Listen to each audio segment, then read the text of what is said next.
queridos, dando sequência aí, antes de passar para o Ministério de Louvor, lá no livro do profeta Joel, capítulo 2, versículo 17, diz assim: chorem os sacerdotes, ministros do Senhor, entre o alpendre e o altar, e digam: poupa o teu povo ao Senhor, e não entregues a tua herança ao opróbrio, para que gentios os dominem. Porque diriam entre os povos: onde está o seu Deus? Onde está o seu Deus, irmão Jorge? Onde está o seu Deus, Igreja Batista Itatiaia? Chorem, né? Talvez eu diria para você hoje, nessa manhã: chora, povo de Deus. O choro, irmãos, é uma manifestação interessante na nossa vida. Às vezes nós choramos emocionalmente, né, Vitinho? Às vezes o nosso choro ele vem por uma emoção muito forte. Às vezes nós não pensamos que vamos chorar em cima daquela situação e de repente a gente está chorando. O que me faz chorar? Eu já chorei quando vi alguém superando uma situação muito difícil. Quando eu vi um atleta assim, fazendo algo muito fora do normal, eu não sei, eu chorei, sabe? Aquela emoção de ver aquela pessoa passando por aquela situação. Já chorei diante de uma perda muito significativa, né, de alguém muito importante na nossa vida. Eu acredito que esse seja o momento que as pessoas mais choram, né? E Jesus chorou. Tem dois textos na Bíblia que falam que Jesus chorou. O primeiro está lá no Evangelho de João, capítulo 11, versículo 35, que diz assim: Jesus chorou. Mas chorou por quê? Por que chorou?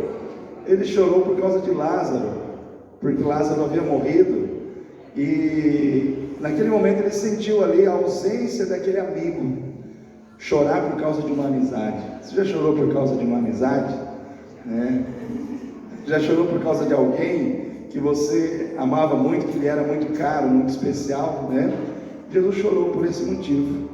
E é interessante nós pararmos para pensar nisso, né? Às vezes para alguém chorar, às vezes para alguém se alegrar, ou tem que chorar. Brasil e Argentina. Brasil e Argentina, final da Copa América. Eu vi muita gente alegre, pulando de alegria, né? Campeões, eram os argentinos. Mas aí o pessoal mostrou: Neymar chorou, né? Aí ficou um tempão ali mostrando que o Neymar estava chorando. E o Neymar realmente jogou muito bem. Eu analisando ali o jogo, assisti o jogo, o Neymar realmente jogou. Mas eu creio que depois que ele lembrou do quanto ele ganha lá no PSG, eu acho que ele parou de chorar, né? Mas às vezes é assim a vida. Você para pensar, né? Para alguém sorrir, às vezes alguém tem que estar chorando. Isso quando envolve conflitos ou disputas, né? E tem até uma frase que diz: o choro é livre, né? Quando pessoas estão em posicionamentos diferentes, e a pessoa que entende que o seu lado está ganhando e o outro está indignado, aí o choro ele vem como uma expressão de indignação e dizendo assim: ó, o choro é livre, fica à vontade, chora à vontade, né? Mas, irmãos, esse choro aqui de Joel é um choro de amor pelo povo de Deus. É o choro que Deus, Ele quer que os sacerdotes chorem pelo povo do Senhor que precisa ser restaurado, né? É um choro espiritual, é um choro onde você se coloca no lugar do outro e sente o choro e sente a tristeza, que não só é a tristeza de ver alguém numa situação lastimável, mas é o choro de sentir o que o coração de Deus está sentindo. Porque muitas vezes Deus chora por causa do seu povo, quando não vê no seu povo aquilo que Ele gostaria de ver. Quando Deus não vê no seu povo compromisso, quando Deus não vê no seu povo espiritualidade, quando Deus não vê no seu povo amor por Ele próprio, né? Quando Deus não vê no seu povo uma entrega verdadeira do seu coração a Ele, e quando Deus vê no seu povo pecado, né, irmãos? Eu acredito que o que mais entristece o coração de Deus é ver que que aquele ser que ele criou para andar com ele está andando em pecado. E Deus olha para si mesmo e não vê o pecado, mas ele vê o pecado na vida do outro, né? Então Deus chora. E esse choro, muitas vezes, irmãos, precisa ser o nosso choro também. Nós temos que chorar por um Brasil que muitas vezes está se perdendo. Temos que orar por famílias que muitas vezes estão indo à ruína, né? Não chorar porque a Argentina ganhou no futebol ontem, né? Como o Neymar chorou, como outros choraram. Alguns se alegram, outros choram. Mas aqui, irmãos, Jesus chorou por amor a Lázaro, chorou por uma amizade verdadeira. Mas Jesus também chorou lá em Lucas 19, do versículo 41 ao 48, quando ele entra em Jerusalém montado num jumentinho. Diz a palavra de Deus que Jesus olha para Jerusalém e diz: ai, Jerusalém, se tu soubesse do tempo da tua visitação. E aí Jesus chora por uma cidade. Jesus chorou por uma pessoa, Lázaro, quando Lázaro morreu.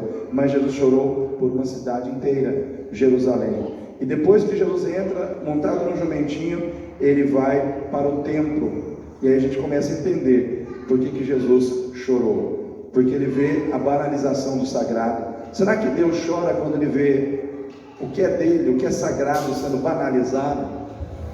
Será que Jesus chora quando vê a gente levando na brincadeira as coisas que são sérias, né? E que deveriam ser tratadas com seriedade?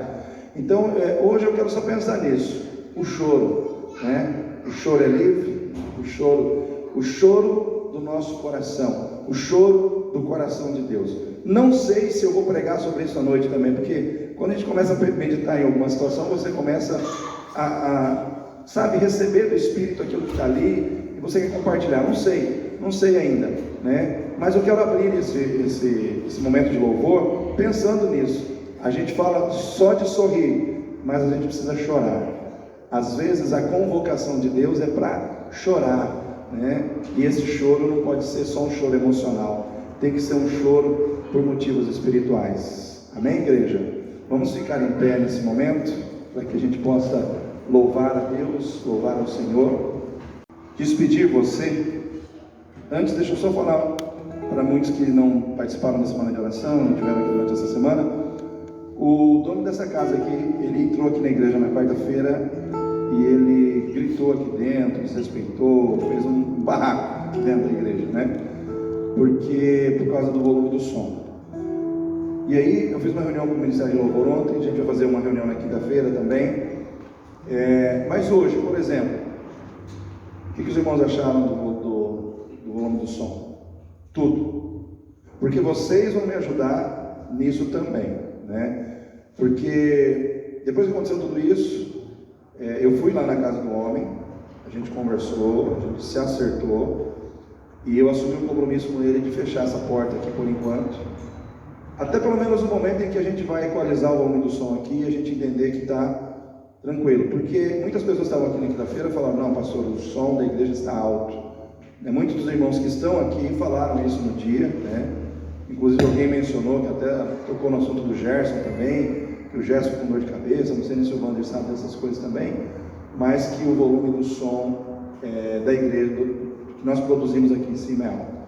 Então nós estamos ajustando, porque o que eu falei para ele é o seguinte: o homem é bravo, anda armado, o cara é meio difícil. Tanto é que falaram até para mim não ir conversar com ele, né?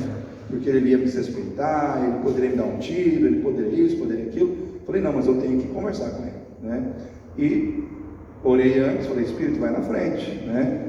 Mas conversei com ele numa boa, né? Falei para ele: olha, antes de mais nada, como igreja batista, que nós pertencemos a uma convenção batista, nós não fazemos nada de forma irregular, nossa igreja é organizada, tem alvará de funcionamento, tem um projeto de acústico que foi feito, foi pago, né, já foi dado entrada na prefeitura, foi medido tudo em vários pontos dessa igreja, fora e externamente, o nível de ruído de som. Inclusive eu passei na sua casa, na casa de todos os vizinhos, eu passei mesmo, na época, para perguntar se o som da nossa igreja incomodava.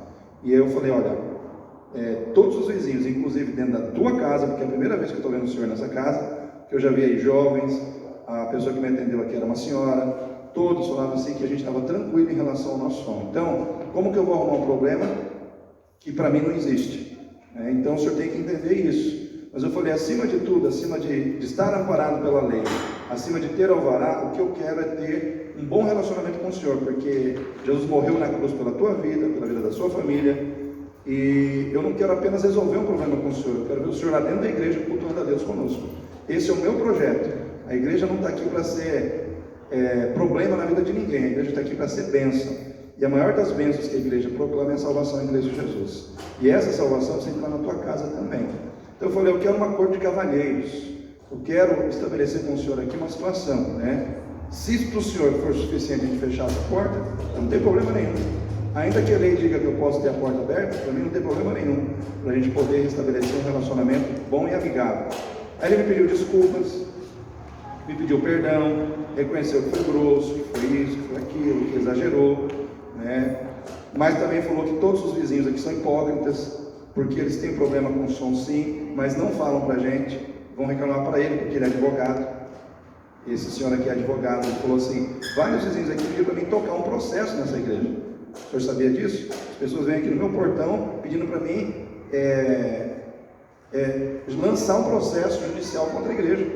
E eu falei, não vou fazer isso, Só que eu sou sincero, eu falo o que eu penso e eu falo o que eu devo falar. Eu falei, eu gosto de pessoas assim, porque eu também sou assim, E aí ele me falou que numa casa que ele morava anteriormente, o povo estacionava na calçada dele, ele pegou a caminhonete dele e arrancou os carros tudo na base da caminhonetada, ele amassou todos os carros. Então ele falou assim, eu sou uma pessoa que o meu limite quando ele atinge, eu acho fora da... eu acho, Então, e até ele falou para mim assim, pede para ninguém mais colocar carro aqui na minha calçada, porque algumas vezes eu já vi gente da tua igreja colocando carro aqui no meu portão. Ele falou, não quero mais isso, porque para mim pegar minha caminhonete, sair aqui fora e dar uma amassada num carro aqui, para mim é muito fácil fazer isso, Enfim, mas nós conversamos e nos ajustamos. Depois que a gente chegou num ponto da conversa em que ele estava bem manso, bem tranquilo, aí eu falei para ele, agora estamos resolvidos? Resolvido. Então eu falei, agora deixa eu só falar uma coisa para o senhor. Eu sou o pastor da igreja, quando o senhor quiser resolver alguma coisa, o senhor chega em mim, o senhor tem livre acesso a mim. Mas o senhor não faça mais o que o senhor fez de entrar aqui na igreja como o senhor entrou, esbravejando, gritando, isso é um desrespeito. Eu falei, eu vim aqui na casa do senhor resolver as coisas no respeito, porque é assim que a gente resolve as coisas. Então eu vim aqui conversando com o senhor com todo respeito, e em momento algum eu cheguei aqui esbravejando, gritando. Então não é certo o senhor fazer o que o senhor fez aquele dia. Por quê? Porque eu tenho pessoas de idade dentro da igreja, até os exemplos da irmã Ana, Falei, uma pessoa dessa aí cai, machuca, tem um ataque, porque entra alguém aqui gritando, a gente não sabe o que está acontecendo. Fica ruim para o senhor, fica ruim para mim. Então nós colocamos os pingos nos is.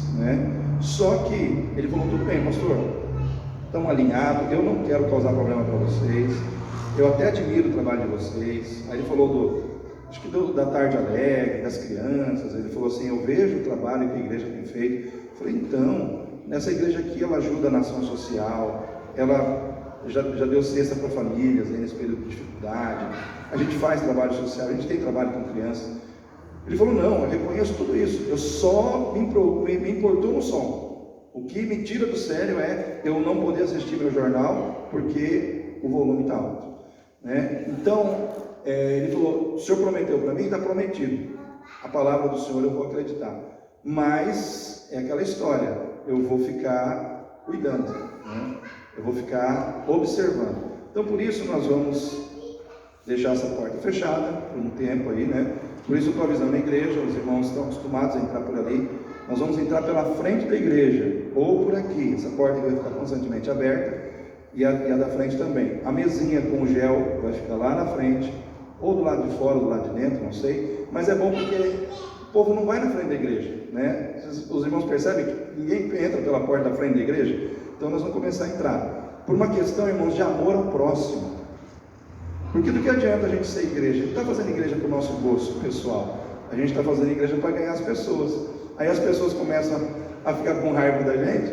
Como é que nós vamos ganhá-las para Jesus, Perdeu o sentido da coisa, Então, quando ele me falou isso, me falou que os vizinhos não falam para mim o que sentem, me falou que ele e tal, já poderia ter metido um processo na igreja, isso me deixou um pouco preocupado, E ele falou para mim que essa rua que vai asfaltar, essa rua lateral que vai asfaltar, e que vai ser feito um forte aqui, onde estão mexendo nesse terreno aqui em cima, né? Pelo jeito ele tem acesso às informações aí.